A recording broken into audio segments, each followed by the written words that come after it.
All right, our mission to understand our closest star, the sun. Well, this Sunday, NASA, along with a partner agency, is going to launch a new mission to the sun that will give us pictures like we've never seen before. And right now, joining us live from Kennedy Space Center is Alex Young. And Alex, you've got one of the coolest titles I've ever heard, Solar Astrophysicist. Tell us a little bit more about the mission that's coming up here this weekend.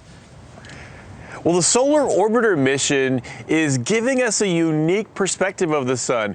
You know, the planets, including the Earth, orbit in a plane that's roughly aligned with the equator of the sun, and that's the perspective that we have. But now we'll be launching a spacecraft that's going to be moving outside of that plane in a tilt, and that allows us to see the north and south pole of the sun.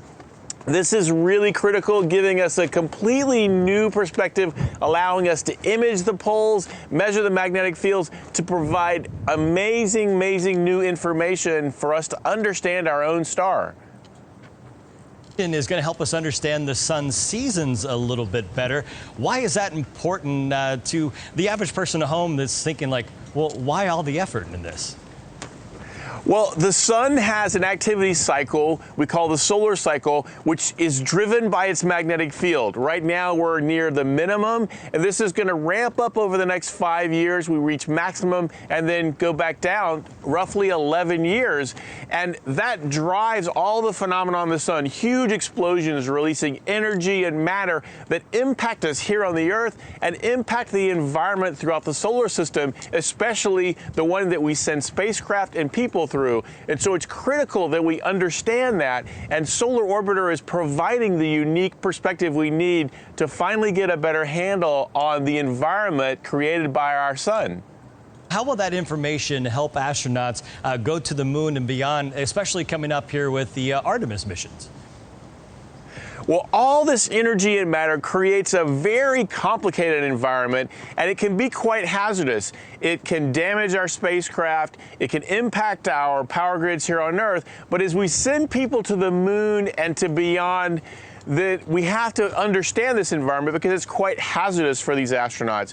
So we want to be able to predict the environment, and we want to be able to understand what they're going to encounter to make sure that their travel is as safe as possible.